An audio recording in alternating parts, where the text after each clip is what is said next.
presented by MK Yadav Films. Music director Sanjay Darbhanga. मां सिद्धांत recording studio Supaul.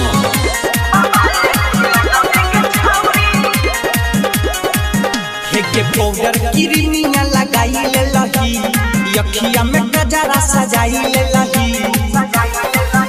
के powder Crimea लगाई ले लही, अखिया में गजरा सजाई ले लही। आ दिल क्या ले ली हमारा चोरी, ये को साइड ले ली लड़ा बिंदिया गई बाबा ले तू लगा के छौरी।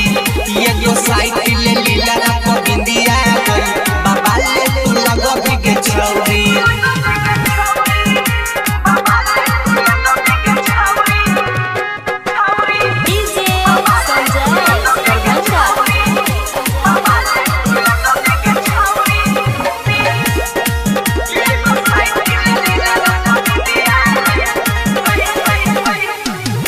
के चूड़ी छन छन छन तो हिरनी जैसन चाल छो, तोहरा ही से बढ़लो बीपी फूलला फूल लगाल छो। हाथ के चूड़ी छन छन छन तो हिरनी जैसन चाल छो, तोहरा ही से बढ़लो बीपी फूलला फूल लगाल छो। अब बड़ी सुपर लगै छी गे साइड ले लीला रखा बिंदिया गई बाबा ले तू लगा के छौरी। ये जो साइड ले लीला रखा बिंदिया गई बाबा ले तू लगा के छौरी।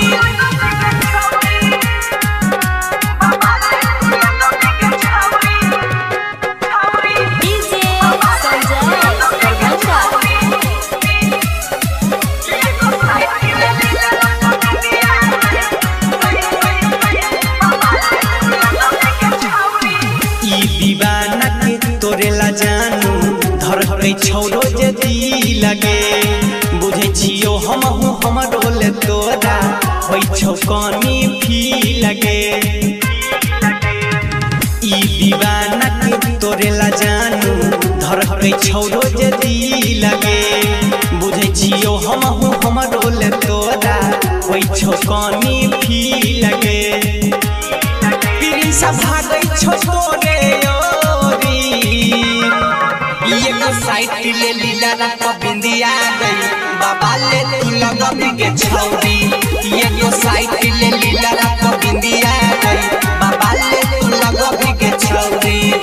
रिकॉर्डिंग बाय सुजीत सहरसा, मां सिद्धांत रिकॉर्डिंग स्टूडियो सुपौल।